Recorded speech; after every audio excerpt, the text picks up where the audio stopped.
Hello everyone, कैसे हैं आप लोग। आई होप कि आप सब बहुत अच्छे हो गाइस। तो आज है 22 अक्टूबर और आज हम लोग 22 अक्टूबर से बनने वाले सभी करंट अफेयर्स को डिस्कस करेंगे और साथ ही में कुछ जीके के क्वेश्चन डिस्कस करेंगे जो एग्जाम में पूछे जा चुके हैं या मोस्टली पूछे जाते हैं। तो चलिए स्टार्ट करते हैं आज का वीडियो। आज का फर्स्ट क्वेश्चन है, हाल ही में देश का नया महालेखा नियंत्रक कौन बना है। तो इसका राइट आंसर हो जाएगा भारती दास। तो ये जो भारती दास है हमारी जो नई महालेखा नियंत्रक बनी है। महालेखा नियंत्रक आप लोग सभी जानते हैं, कंट्रोलर जनरल ऑफ अकाउंट्स, ठीक है, यानी कि जिसे controller general of account CGA जो होते हैं, महालेखा नियंत्रक पढ़ा होगा आपने। तो ये अभी भारती दास बन गई है। और एक होता है सीएजी यानी कि कंट्रोलर एंड ऑडिटर जनरल, तो ये कैग होता है, इसके कहा जाता है। तो ये कंफ्यूज नहीं होना। तो ये तो है ना, ये कंट्रोलर जनरल ऑफ अकाउंट्स बनी है यानी कि महालेखा नियंत्रक। कैग में क्या है, इसमें 22 जो है सदस्य होते हैं, जिसमें 15 राज्यसभा और 7 लोकसभा के सदस्य होते हैं। तो ये अभी हमारे भारत की जो है महालेखा नियंत्रक बन गई है। अदर ऑप्शन अगर डिस्कस करें, आर वेंकटरमणि अभी भारत के ये जो है ना अटॉर्नी जनरल यानी कि जो है हमारे महान्यायवादी बने हैं, ये आर वेंकटरमणि बने हैं। डी वाई चंद्रचूड़ यानी कि धनंजय यशवंत चंद्रचूड़, यह भी हाल ही में आपने पढ़ा होगा, ये हमारे 50वें भारत के मुख्य न्यायाधीश बने हैं और इन्होंने यूयू ललित की जगह ली है। रोजर बिनी अभी मैंने कल परसों की वीडियो में ही कराया है। ये जो रोजर बिनी है बीसीसीआई के नए अध्यक्ष बन गए हैं, इन्होंने सौरभ गांगुली की जगह ली है। बीसीसीआई यानी कि board of control for cricket, Indian cricket council है ना, तो इसके अध्यक्ष ये भी रोजर बिनी बन गए हैं। चलते हैं नेक्स्ट क्वेश्चन की तरफ। नेक्स्ट क्वेश्चन है, बैलन डी और पुरस्कार 2022 का विजेता कौन है। इसके राइट आंसर हो जाएंगे ये करीम बेंजेमा और एलेक्सिया पुटेलस। इन दोनों ने ही जो है ना बैलन डी और पुरस्कार 2022 जीता है। और अब ये बैलन डी और होता क्या है, तो ये बैलन डी और फुटबॉल जगत का सबसे सर्वश्रेष्ठ पुरस्कार माना जाता है, फुटबॉल जगत का। और जैसे हिंदी फिल्म में जो है दादा साहेब फाल्के पुरस्कार होता है और जैसे भारत रत्न होता है, ऐसे ही फुटबॉल का जो सर्वश्रेष्ठ खिलाड़ियों के लिए अवार्ड बैलन डी और दिया जाता है। तो इसे क्रमिक पुरुषों की कैटेगरी में करीम बेंजेमा और अलेक्सिया पुटेलस, ये जो स्पेन की एक खिलाड़ी है, इनको दिया गया है बैलन डी और 2022। अदर ऑप्शंस अगर डिस्कस करें तो क्रिस्टियानो रोनाल्डो, तो अभी मैंने हाल ही में एक बताया था वीडियो में कि 700 गोल अपने नाम करने वाले ये क्रिस्टियानो रोनाल्डो बन गए हैं और ये फुटबॉल खिलाड़ियों में है ना अरबपतियों की सूचियों में आते हैं। सबसे जो अमीर व्यक्ति है फुटबॉल में ये क्रिस्टियानो रोनाल्डो ही है। 700 गोल खिताब इन्होंने अपने नाम किए। और लियोनल मेसी, तो ये लियोनल मेसी कौन है, तो इन्होंने जो है ना ये बैलन डी और अवार्ड 7 बार ये खिताब अपने नाम किया है। और इस बार का ये बैलन डी और करीम बेंजेमा और अलेक्सिया पुटेलस को मिला और लियोनल मेसी ने ये खिताब बैलन डी और 7 बार अपने नाम ऑलरेडी कर चुके हैं। नेक्स्ट क्वेश्चन है, हाल ही में किस राज्य में कटी बिहू उत्सव जो है त्योहार मनाया गया। तो इसका राइट आंसर हो जाएगा असम। आप लोग सही भी जानते हैं, बिहू जो उत्सव है ये असम में मनाया जाता है और इसे कटी बिहू भी कह दिया जाता है। कटी बिहू क्यों कहते हैं, क्योंकि फसलों को काटने से रिलेटेड जो ये है ना बिहू फेस्टिवल असम में मनाया जाता है। और इस दिन जो है ना ये जो फीमेल्स होती हैं अपनी जो फसलें होती है उनके सामने जो है दिया जो है अर्पित करती हैं। और बात आई असम की तो इसकी राजधानी है दिसपुर। हेमंत बिस्वा शर्मा इसके जो है मुख्यमंत्री हैं। और असम में ही जो है एक फेस्टिवल अबुबाची मेला मनाया जाता है और ये कहाँ मनाया जाता है, तो आपको पता ही होगा, असम में जो एक गुवाहाटी में कामाख्या देवी मंदिर है वहीं पर हर साल जो है अबुबाची मेले का जो आयोजन किया जाता है। और असम में जो है अभी स्वर्णगिरी योजना, ये बुनकरों के लिए, यहाँ के बुनकरों के लिए, स्वर्णकारों के लिए, बुनकरों के लिए स्वर्णगिरी योजना ये असम सरकार ने ही लागू की थी। अदर ऑप्शंस डिस्कस करें त्योहार के मामलों में तो सिक्किम, तो एक जो है पोंग महोत्सव, ठीक है, पोंग महोत्सव मनाया गया, तो ये सिक्किम में मनाया गया, ठीक है। और सिक्किम जो है जैविक खेती में सबसे टॉप पर है, राज्य की राजधानी है गंगटोक।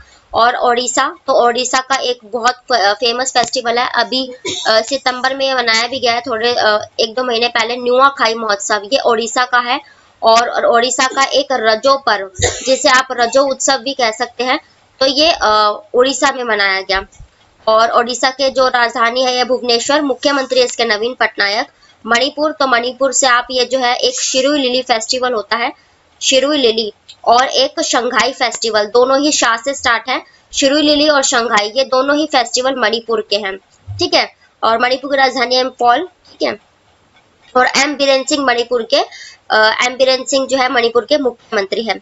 और असम की ये राजधानी है गुवाहाटी है। और सॉरी, असम की राजधानी दिसपुर, और जो हेमंत बिस्वा शर्मा इसके मुख्यमंत्री हैं। देखते हैं नेक्स्ट क्वेश्चन। नेक्स्ट क्वेश्चन है, हाल ही में बुकर पुरस्कार 2022 किसने जीता? तो ये जीता है सेहन करुणतलिका ने। आपको कंफ्यूज नहीं होना, एक होता है इंटरनेशनल बुकर पुरस्कार और ये बुकर पुरस्कार है जो सेहन करुणतलिका ने 2022 का जीता है। ये देख सकते हैं आप लोग। और इन्होंने इनकी जो ये रचना है आप लोग देख सकते हैं, 7 मून्स ऑफ माली, इसके लिए 7 मून्स ऑफ माली, इनकी रचना के लिए इन्होंने जो है बुकर अवार्ड 2022 खिताब अपने नाम किया है। अदर ऑप्शंस अगर डिस्कस करें तो गीतांजलि श्री ने जो है ना इंटरनेशनल बुकर प्राइज जीता था। इनकी एक रचना थी टॉम्ब ऑफ सैंड के लिए, ठीक है। टॉम्ब ऑफ सैंड के लिए गीतांजलि श्री ने 2022 का बुकर अवार्ड जीता था इंटरनेशनल। रामदरश मिश्र, तो इन्होंने इस साल का जो है सरस्वती सम्मान अपने नाम किया है। इनकी रचना है मैं तो यही हूँ के लिए रामदरश मिश्र को दिया गया। और असगर वजाहत को इस साल का जो व्यास सम्मान है वो प्रोवाइड कराया गया 2022 का। और इनका एक नाटक था महाबली के लिए। और ये जो सरस्वती सम्मान, व्यास सम्मान और एक बिहारी पुरस्कार होता है, ये तीनों जो एक बिरला फाउंडेशन के द्वारा आयोजित किए जाते हैं, मतलब प्रदान किए जाते हैं। इस क्वेश्चन से इतना ही। देखते हैं नेक्स्ट क्वेश्चन। नेक्स्ट क्वेश्चन है, 18वें एशिया कप 2023 की मेजबानी कौन करेगा? इसका राइट आंसर हो जाएगा कतर। ये जो कतर है, इस बार के जो एशिया कप 2023 ये फुटबॉल टूर्नामेंट होंगे, तो ये जो है कतर होस्ट करेगा। Qatar host 2023 AFC Asian cup, ये इसकी मेजबानी कतर करेगा।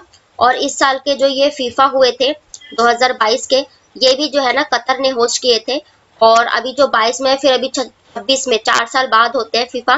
तो ये फीफा जो मेंस है ये 2026 में 3 कंट्री मिलकर होस्ट करेगी। ये उत्तरी अमेरिका, ये कनाडा और मैक्सिको, 3 कंट्री मिलकर जो है ना ये होस्ट करेंगी फीफा 2026। और अदर ऑप्शंस अगर डिस्कस करें तो देखो, इस साल के जो विंटर ओलंपिक्स हुए थे वो तो चाइना में संपन्न हुए थे।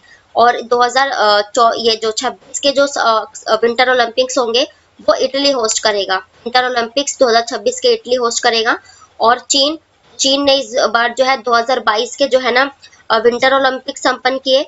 और आप लोग जानते हैं एक ब्रिक्स संस्था है, ब्रिक्स, जिसमें जो है ना 5 कंट्री शामिल है, ब्राजील, रशिया, इंडिया, चाइना और south Africa. Brazil, Russia, India, China, south Africa. तो इस साल का जो 2022 का है ये चाइना ने होस्ट किया और 2023 का ये साउथ अफ्रीका होस्ट करेगा। ये जो है ना बारी बारी कंट्रीज ही जैसे जैसे इनके नाम आते हैं वैसे ही होस्ट करती हैं। जैसे अभी साउथ अफ्रीका 2023 का करेगा, फिर 2024 में ब्रिक्स ब्राजील करेगा, फिर उसके बाद रशिया, फिर इंडिया, फिर ऐसे ही सीरीज चलती रहेगी। और ऑस्ट्रेलिया तो आप लोग सभी जानते हैं, इस बार जो है T20 वर्ल्ड कप जो है शुरू होने वाले हैं, इसको जो होस्ट करेगा ये ऑस्ट्रेलिया करेगा। देखते हैं नेक्स्ट क्वेश्चन। नेक्स्ट क्वेश्चन है, हाल ही में टाइम्स हायर एजुकेशन रैंकिंग 2022 में किस संस्थान ने भारतीय विश्वविद्यालयों में शीर्ष स्थान जो है हासिल किया है?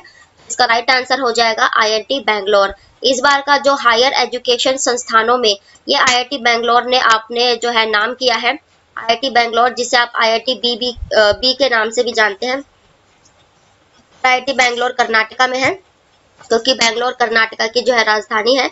और इसी बैंगलोर में इसरो, हमारा जो इंडियन स्पेस रिसर्च ऑर्गेनाइजेशन है, यानी कि जो है भारतीय अंतरिक्ष अनुसंधान केंद्र, ये बैंगलोर में ही है, ठीक है। अदर ऑप्शंस अगर डिस्कस करें, IIT गुवाहाटी, अभी थोड़ा टाइम पहले ही मैंने बताया था, जो IIT गुवाहाटी है इसने गन्ने की नई किस्मों को जो है इजाद किया है। तो IIT गुवाहाटी में भी जी और गन्ने में भी जी। तो आप लोग जो मेरी पहले की वीडियो से आपको पता ही होगा कि जो मैं सिमिलर वर्ड्स जो साउंड करते हैं या सेम वर्ड तो अल्फाबेट होते हैं, मैं उससे रिलेटेड ट्रिक्स शेयर करती हूँ। जैसे जी से गुवाहाटी और जी से ही गन्ने की फसल का इजाद किया IIT गुवाहाटी ने। और अभी राष्ट्रपति द्रौपदी मुर्मू ने एक सुपर कंप्यूटर परम कामरूप, कौन सा? परम कामरूप का जो उद्घाटन है यह IIT गुवाहाटी के साथ मिलकर ही किया था। और आईआईटी बॉम्बे ने जो ये बताया है कि जो ये मुंबई है ना 2 mm की दर से, यानी कि 2 मिलीमीटर की दर से जो है ना डूब रही है, क्योंकि ये अरब सागर के किनारे है ना मुंबई, तो ये 2 मिलीमीटर की दर से डूब रही है, आईआईटी बॉम्बे ने बताया। आईआईटी मद्रास की बात करें तो एक होमोसेफ नाम का जो रोबोट है, जो हमारे जो सेफ्टी टैंक्स होते हैं ना सीवर वगैरह, उनकी सफाई के लिए बनाया गया, क्योंकि जो मजदूर थे कई बार उन्हें सफाई करने में उनकी मृत्यु भी हो जाती थी, तो इसी को जो सरल बनाने के लिए आईआईटी मद्रास ने होमोसेफ नाम का एक रोबोट विकसित किया। और कैंसर जो एक बीमारी है, उसका बीमारी का पाइवट ये आईआईटी मद्रास ने बनाया। और 2021 का जो ये सर्वश्रेष्ठ संस्थान का जो अवार्ड मिला था, यह आईआईटी मद्रास को मिला था, और इस बार का आईआईटी बैंगलोर को मिला। ठीक है, नेक्स्ट क्वेश्चन है, किस मंत्रालय ने किसी भी कारण से पढ़ाई छोड़ने वाले छात्रों को जो पढ़ाई पूरा करने के लिए अकादमिक बैंक ऑफ क्रेडिट योजना लागू की? तो इसका राइट आंसर हो जाएगा शिक्षा मंत्रालय। अभी अकादमिक बैंक ऑफ क्रेडिट योजना है क्या? तो जो लोग जो है जो बच्चे ग्रेजुएशन अपनी कंप्लीट नहीं कर पाए हैं किसी भी कारणवश, जैसे देखा उन्होंने फर्स्ट ईयर किया, सेकंड ईयर नहीं कर पाए, या फिर थर्ड ईयर जो है पूरा नहीं कंप्लीट कर पाए, तो जो भी अपनी ग्रेजुएशन कंप्लीट नहीं कर पाए हैं उसके लिए भी शिक्षा मंत्रालय ने एकेडमिक बैंक ऑफ क्रेडिट्स की योजना शुरुआत की है, और स्टूडेंट्स इस पोर्टल पर जो है अपना रजिस्ट्रेशन करा सकते हैं, और इस योजना के तहत अब जो वो है अपनी ग्रेजुएशन कंप्लीट कर पाएंगे। और शिक्षा मंत्रालय तो ये किसके अंडर में आता है? तो इसके जो धर्मेंद्र प्रधान है उनके अंडर में आता है। आप कैसे रिलेट करोगे? देखो, जो प्रधानाचार्य होते हैं वो शिक्षा से ही रिलेटेड होते हैं ना, धर्मेंद्र प्रधान इसके मंत्री हैं। तेल और पेट्रोलियम मंत्री तो हरदीप सिंह पुरी तेल और पेट्रोलियम मंत्री हैं। परिवहन मंत्री जो हमारे सड़क और परिवहन मंत्री है ये नितिन गडकरी जी हैं। शिपयार्ड मंत्री यानी कि जो हमारे जहाज रानी या जल संबंधी जो हमारे मंत्रालय आता है वो सच्चिदानंद जो है सोनेवाल के अंडर में आता है। नेक्स्ट क्वेश्चन है, one nation one ration card योजना के स्कीम के तहत भारत ब्रांड सब्सिडी वाले यूरिया बैंक की शुरुआत किसने की? तो इसका राइट आंसर हो जाएगा नरेंद्र मोदी जी। अभी हाल ही में जो नरेंद्र मोदी जी हैं उन्होंने जो है ना one nation one fertiliser scheme के तहत भारत ब्रांड की योजना, अब ये क्या है? तो देखो, ये मतलब है कि फर्टिलाइजर यानी कि जो खाद है वो चाहे कोई भी कंपनी बनाए लेकिन उसको भारत ब्रांड के नाम से ही बेचा जाएगा, इसीलिए इसको वन नेशन वन फर्टिलाइजर कह दिया गया। ठीक है, यानी कि कोई भी कंपनी बजाए वो भारत ब्रांड के नाम से ही बेची जाएगी। और इसी के चलते भी हाल ही में न्यू दिल्ली में मुख्यमंत्री ये नरेंद्र मोदी जी ने, हमारे प्रधानमंत्री जी ने न्यू दिल्ली में किसान सम्मेलन का भी उद्घाटन किया था अभी किसान सम्मेलन का, और ये रसायन जो मंत्रालय आता है उसके अंडर में उन्होंने भी इसमें भाग लिया था, और मोदी जी ने अनावरण किया न्यू दिल्ली में। अदर ऑप्शंस अगर डिस्कस करें, अभी हाल ही में नरेंद्र मोदी जी ने, आप लोगों ने देखा ही होगा न्यूज में, मध्य प्रदेश में महाकाल लोक या फिर जो है महाकालेश्वर कॉरिडोर का जो है उद्घाटन किया था। ठीक है, और नरेंद्र सिंह तोमर ये हमारे जो है ये हमारे कृषि मंत्री है, और इन्होंने हाल ही में ना एक एनकोवैक्स जानवरों के लिए कोविड वैक्सीन तैयार की थी, एनकोवैक्स, और ये क्वेश्चन केपीसी में ही पूछा जा चुका है, तो एग्जाम में भी पूछा जा सकता है, इसलिए जो ये हमारे कृषि मंत्री इन्होंने जो है इस उद्घाटन किया था ये एनकोवैक्स का, जानवरों की वैक्सीन। निर्मला सीतारमण तो ये हमारी फाइनेंस मिनिस्टर है यानी कि वित्त मंत्री, और इन्होंने जो है ना 47वीं बैठक जीएसटी की 1 जुलाई को ये चंडीगढ़ में आयोजित की थी, उसमें भाग लिया था। अमित शाह ये हमारे होम मिनिस्टर हैं, और अमित शाह ने जो है इस बार का जो स्टैचू ऑफ पीस का अनावरण ये कहाँ किया? तो ये जम्मू कश्मीर के श्रीनगर में किया गया। ये रामानुजाचार्य की प्रतिमा थी। और अभी हाल ही में सिक्किम में सरदार वल्लभ भाई पटेल की जो प्रतिमा का अनावरण ये अमित शाह ने ही किया है, और ये हमारे होम मिनिस्टर हैं। ठीक है,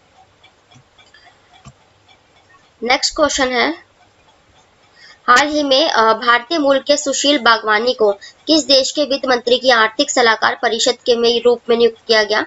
तो इसका राइट आंसर हो जाएगा ब्रिटेन। अभी जो ब्रिटेन है हाल ही में वहीं पर ये जो सुशील बागवानी है इन्हीं को जो है ना वहाँ की वित्त मंत्री की आर्थिक सलाहकार परिषद के रूप में नियुक्त कर दिया गया है। ब्रिटेन, इसकी जो राजधानी है लंदन है, और ब्रिटेन 4 देशों से मिलकर बनता है ना, ये है आयरलैंड, स्कॉटलैंड, इंग्लैंड और वेल्स, इन चारों से मिलकर ब्रिटेन बनता है। और हाल ही में जो महिला प्रधानमंत्री यहाँ की लिज ट्रस बनी है, और ब्रिटेन जो है ना स्काईवे प्रोजेक्ट लाने वाला पहला देश बना। स्काईवे प्रोजेक्ट ये ड्रोन से संबंधित एक प्रोजेक्ट था। और बात करें न्यूजीलैंड की, तो न्यूजीलैंड में इसकी जो राजधानी है वेलिंगटन, और जो है जेसिंडा अर्डन इसके जो है मुख्यमंत्री हैं, सॉरी प्रधानमंत्री हैं। अमेरिका, तो अमेरिका के जो राष्ट्रपति जो बाइडन, और कमला हैरिसन यहाँ की वाइस प्रेसिडेंट है। अमेरिका का जो है ना एक न्यूयॉर्क शहर में यहाँ पर जो है पोलियो इमरजेंसी लागू की गई थी। क्यों की गई थी? क्योंकि पहले यहाँ पर अमेरिका को पोलियो वायरस मुक्त घोषित कर दिया गया था, लेकिन थोड़ा टाइम पहले ही यहाँ पर पोलियो वायरस जो है भारी मात्रा में देखा गया, जिसके चलते जो है पर पोलियो वायरस इमरजेंसी लागू कर दी गई। और अमेरिका ने भी हाल ही में इंडिया के जो ये आंध्र प्रदेश है इसके साथ इसकी समुद्रों की सफाई का अभियान भी चलाया था। और कनाडा, कनाडा से आप ये रिलेट कर सकते हो, इसकी जो राजधानी है ओटावा, और ये कनाडा के जो मुख्यमंत्री है जस्टिन ट्रूडो। कनाडा में आप ये रिलेट कर सकते हो, सबसे पुराना पानी दुनिया का कनाडा में ही खोजा गया था। और हर सिगरेट पर यानी सिंगल सिगरेट पर चेतावनी लिखने वाला पहला देश कनाडा बन गया था, क्योंकि हर पैकेट पे तो लिखा ही होता है, लेकिन हर सिंगल सिगरेट पर ये कनाडा ने लिखी थी चेतावनी। और जो है कनाडा, ये जो पहला जो गीता पार्क भारत के बाहर स्थापित किया गया, तो वो कनाडा में ही किया गया। और आप लोग जानते हैं हम एक जो फेमस सिंगर है हमारे AR रहमान जी, इन्हीं के नाम पर कनाडा में एक जो सड़क का नाम रखा गया AR रहमान सड़क। देखते हैं नेक्स्ट क्वेश्चन। नेक्स्ट क्वेश्चन है रॉबी कोल्ट्रेन का 72 वर्ष की आयु में निधन हो गया। उन्होंने किस विश्व प्रसिद्ध जो है फिल्म में अभिनय किया था? तो इसका राइट आंसर हो जाएगा हैरी पॉटर। हैरी पॉटर आप लोगों ने काफी बार देखी होगी, बहुत ही प्रसिद्ध फिल्म है। तो इसी के जो एक्टर है, ये देख सकते हो आप, रॉबी, इन्हीं का जो है अभी 72 वर्ष की उम्र में जो है निधन हो गया। और आप लोग जानते हैं जितने भी फेमस पर्सनालिटीज होती है ये एग्जाम का पार्ट बन जाती है, इसीलिए आप ध्यान रखिएगा। ये जो रॉबी है, हैरी पॉटर के जो एक्टर्स हैं, इनका भी 72 वर्ष के हाल में निधन हो गया। तो इस क्वेश्चन से इतना ही, बस यही पूछा जाएगा कि मतलब किस फिल्म प्रसिद्ध फिल्म में, या फिर इनकी आयु पूछ ली जाएगी, या फिर इनका नाम। देखते हैं नेक्स्ट क्वेश्चन। ये थे आज के आपके कुछ डेली के करंट अफेयर्स, और अब हम लोग डिस्कस करेंगे कुछ 10 इंपॉर्टेंट जीके के क्वेश्चंस को। ये भी ऑल एग्जाम में पूछे जा चुके हैं, ठीक है। जितने भी वनडे आप एग्जाम देते हैं, railway, SSC, banking, UP police, Delhi police, UP PET, इन सब के लिए इम्पोर्टेंट है। तो चलिए देखते हैं आज का आपका फर्स्ट क्वेश्चन। आज का हमारा फर्स्ट क्वेश्चन है, प्राथमिकताओं में से कौन 1935 में संविधान सभा का सुझाव का प्रस्ताव करता है? ये थोड़ा मिसप्रिंट है, ये मतलब है कि 1935 में संविधान सभा का प्रस्ताव किसने दिया था कि एक संविधान सभा हो? तो ये दिया था MN रॉय ने, ठीक है। MN रॉय ने ही संविधान सभा का प्रस्ताव रखा था। और ये जो KM मुंशी है, इन्होंने जो है संविधान को हमारे संविधान को संप्रभु और एकता अखंडता कहा था, कि जन्म कुंडली कहा था, मतलब संविधान को जन्म कुंडली संबोधित किया था KM मुंशी ने। देखते हैं नेक्स्ट क्वेश्चन। नेक्स्ट क्वेश्चन है, किस पुस्तक को समाजवाद की बाइबल कहा जाता है? इसका राइट आंसर हो जाएगा दास कैपिटल। आप लोगों ने देखा ही होगा, पढ़ा होगा, ये काफी फेमस बुक है। तो दास कैपिटल जो है, दास राजधानी, ये समाजवाद की बाइबल कही जाती है, क्योंकि इसमें जो है ना जो मजदूरी होती है, जो दास का जो जीवन होता है, मतलब सामाजिक जीवन से रिलेटेड कई झलकियां दिखाई गई है, उजागर किया गया है। तो ये दास कैपिटल है। और फियरलेस गवर्नेंस, ये जो हमारे देश की पहली IPS ऑफिसर किरण बेदी जी, इनकी बुक है, ये फेमस पूछी जाती है एग्जाम में। डिस्कवरी ऑफ इंडिया, ये नेहरू जी की बुक है। माई ट्रुथ, ये जो है इंदिरा गांधी जी की बुक है। और कंफ्यूज नहीं होना, देखो माई ट्रुथ इंदिरा गांधी की है, लेकिन एक बुक है माई एक्सपेरिमेंटल विद ट्रुथ, वो गांधी जी की पुस्तक है। देखते हैं नेक्स्ट क्वेश्चन। आरंभिक वैदिक काल में वर्ण प्रणाली किस पर आधारित थी? तो ये व्यवसाय पर आधारित थी। क्यों? क्योंकि देखो पहले जो है ना ब्राह्मण जो शिक्षा ग्रहण करते थे वो ब्राह्मण कहलाते थे, जो राजा वगैरह होते थे क्षत्रिय कहलाते थे, जो व्यापार करते थे वैश्य, और जो निचली जाति के काम करते थे, लोहार हो गए है ना, जो जूते चमड़े के काम करते थे, उनको शूद्र कहा जाता था। तो ये व्यवसाय पर आधारित थी। Next question.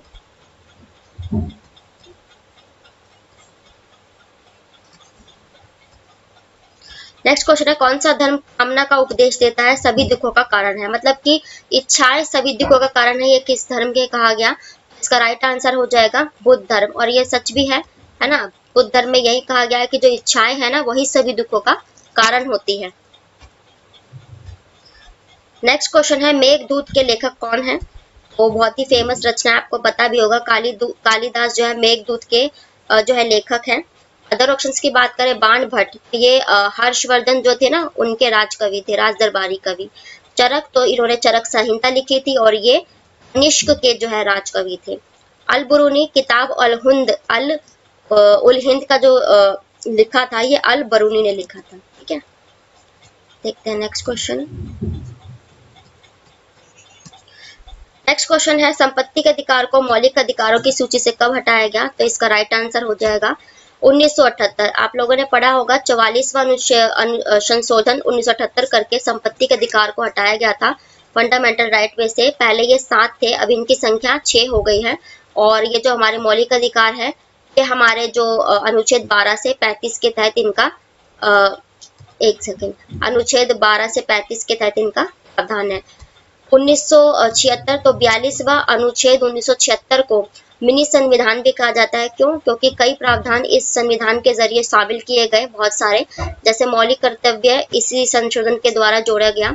1986 ये एनवायरनमेंट जो पर्यावरण जो अधिनियम है, पर्यावरण सुरक्षा अधिनियम, ये संशोधन 1986 है।